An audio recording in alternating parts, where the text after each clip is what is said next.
Okay, king, queen. The emperor and the empress. Capricorn, Aquarius.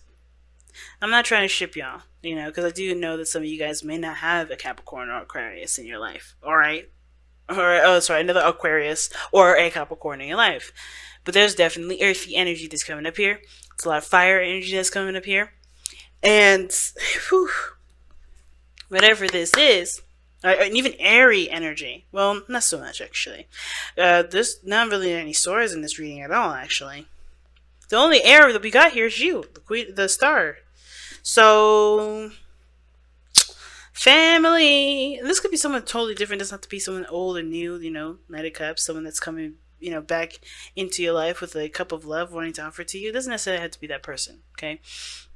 It can mean that you guys have been focusing on what you wanted and focusing on how you felt and really trying to make your dreams come true. And the Empress is someone that's definitely creating the utopia or the safe space or the happy space that they dream of, right? And there's nothing wrong with that at all, except that fact that there's some defensive energy that's coming up here and someone that's cool with the routine and being very, very, very earthy. Okay, all earth energy here, and then there's like a mixed bag on this side. So.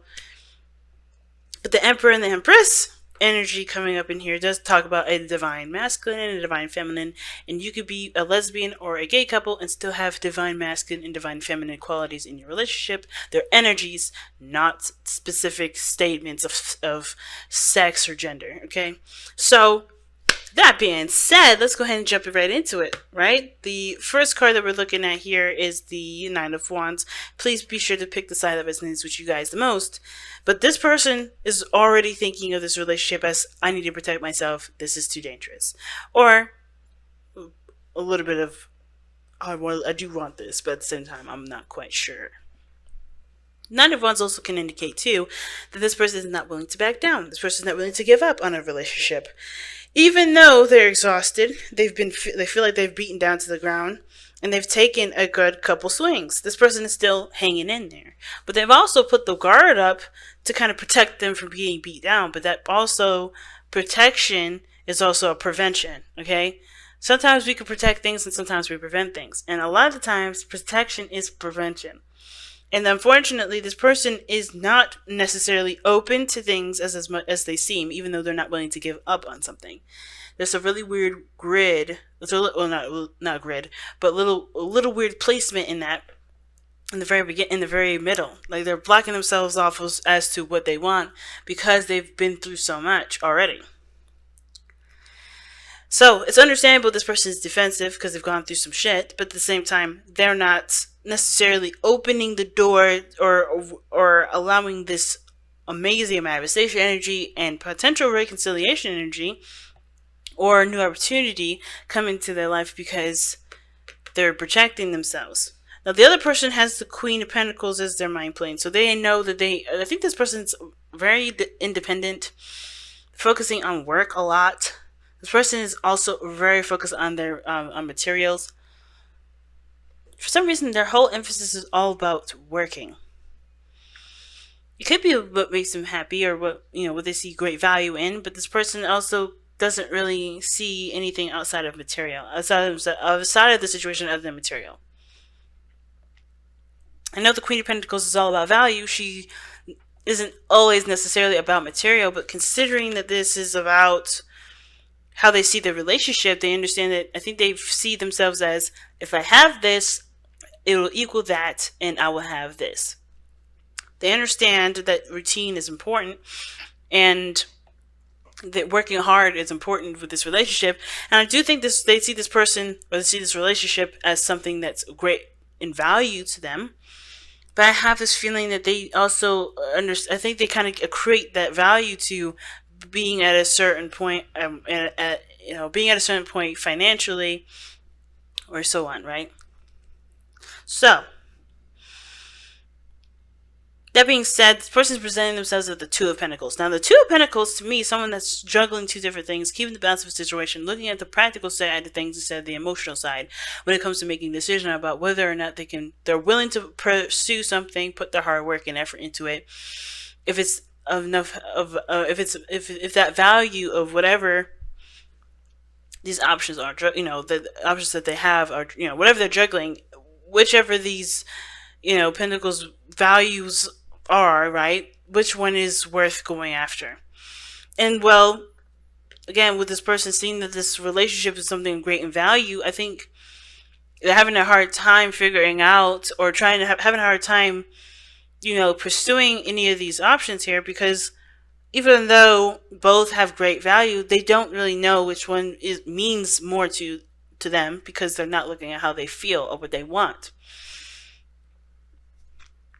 It's like having an opportunity to go to college and being in an amazing relationship that can, that can span lifetimes. Both, I think this person wants both of those things, but which one means more to them in this moment to go ahead and go after those things? Because this person would typically be the long-term thinker, someone that kind of sees the future or lives in the future.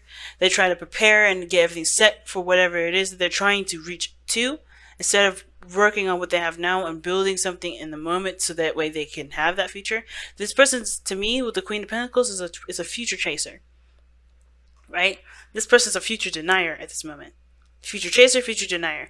And the reason why they're pretty much the same is because this person, while they're chasing the future, is always going to be way farther than they always anticipate it to be, because they're always doing something. They're doing it from a front to back view instead of from back to front or whatever, right? They're always doing something for the later instead of doing something for the now. So they're always going to be setting themselves backwards as they're putting themselves forward. And this person is not necessarily inclined to to embrace the future, because they're too busy worrying about what happened before and what they're not willing to tolerate now. It's really interesting.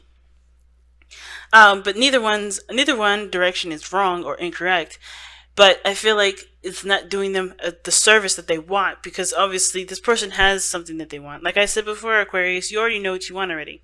They already know what they want. They already know what their star is, but they're denying that very thing because they're exhausted. They've been through so much shit. They don't want to go through that again. Now, this person, again, is a future tracer. They're looking at, how is this going to translate to my future? How is this going to improve in my value? And instead of looking at what they want, they're thinking of everything in a very practical sense. And I do believe that maybe it may have been because they missed an opportunity in the past, and they don't want to pass up on the opportunity because they weren't aware of its value. But they're not doing again what they should have done in the very beginning, which is no longer looking at the situation as, what do I need to do now, or looking at the situation from a very practical standpoint. They have to look at what they, because everything was taken care of here, period. They had to retract and look within themselves. This is the same situation. They have to look at how this person has to look at how they feel before they can make a decision of whether or not this is something worth pursuing or not. Because you can have a penny or you can have a nickel, but they're both coins. It's all depending on whether or not you feel like this thing is worth the time that, or whatever, right? I know it's horrible to use money as, money in that analogy, to kind of explain myself, but let's just think about it. If money didn't have any value and we did have a nickel and a penny, which one would you choose? Which one would you like? Would you rather carry around a thicker, heavier penny, or would you rather have a lighter, smaller penny that has less? Like it's all depending on what you favor the most. It's not necessarily exactly like that analogy, because money definitely has a value system, and of course we do want the most out of that ladder most of the time. But if we take a situation as like a concept as simple as that and twist it just a little bit to kind of understand where we are, it does kind of help make sense of the situation. Hopefully. Because really what this person is doing is like, okay, college or relationship. Both of those things mean something to that person, but how much? And what does that person want first? What does this person want? And that kind of decision making is what's keeping this situation from not moving forward, because they both mean something of great value to this person, but they're not pursuing it because they don't know how they feel, what they feel the most about it. Some people would choose family over education. Some people would choose owning a business over having a family. It all depends on what this person's value system is for themselves anyway. Okay. So it's a very interesting concept for this whole thing. And the reason, like I said, the reason why this person is coming up with the two of swords, excuse me, the two of pentacles and the queen of pentacles in their mind plane is to do with the seven of pentacles. They're not sure of what if of the situation being either worthy of work, or they're not sure of what of either what to do, or if this is something they want to pursue. They put a lot of work and value and effort into it, but they still don't know if it's something they want to continue to grow, because they're not where they want to be.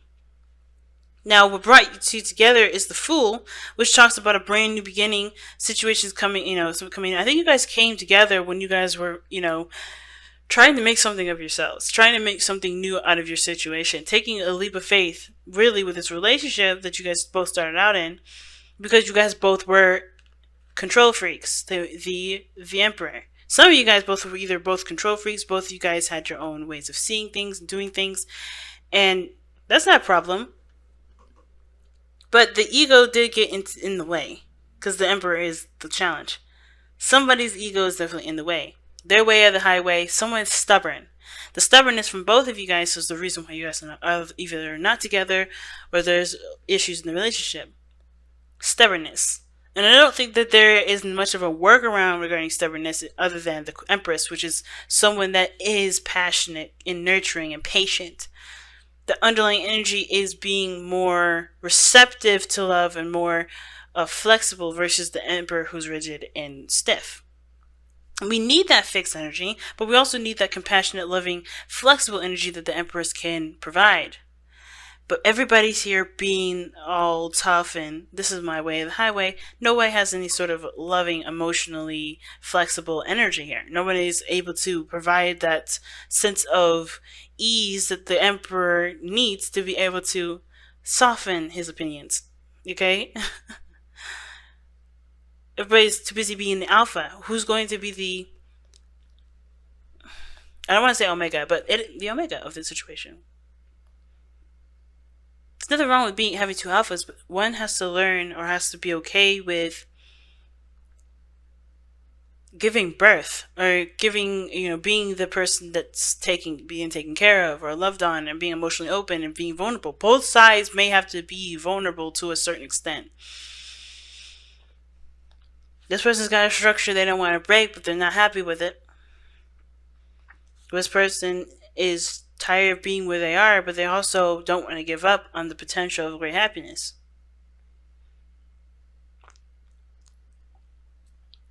But then something's got to give. You can't have it your way and then go and then expect the situation to fly the other way too. It's like it's like the Two of Swords for both parties here. Both parties are holding up two swords. You can't have two contradicting energies standing in the way. It's like pushing a door against a pool door. You can't do it.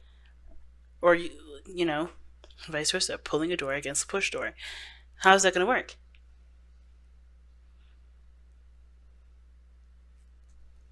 It's just too much. It's like, or having two positive, think of a magnet, having two positives going against each other or two negatives.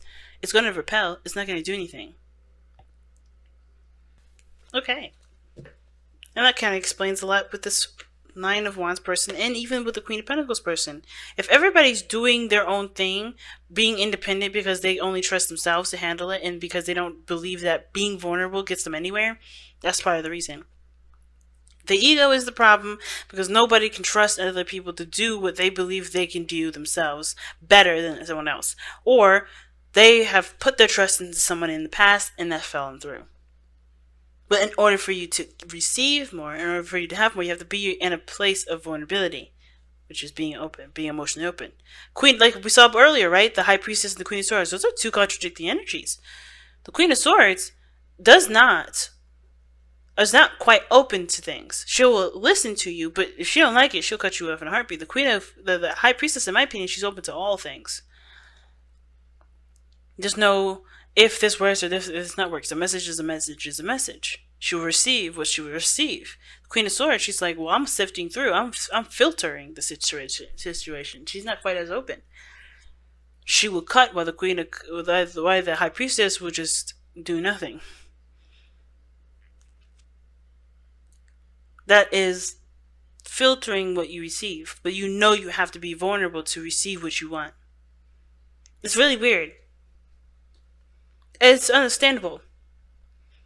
Because if you've been beaten down, or if you have had situations with stability, you're not going to necessarily be too apt to either open your door up to have someone else come in and shake all that stability up.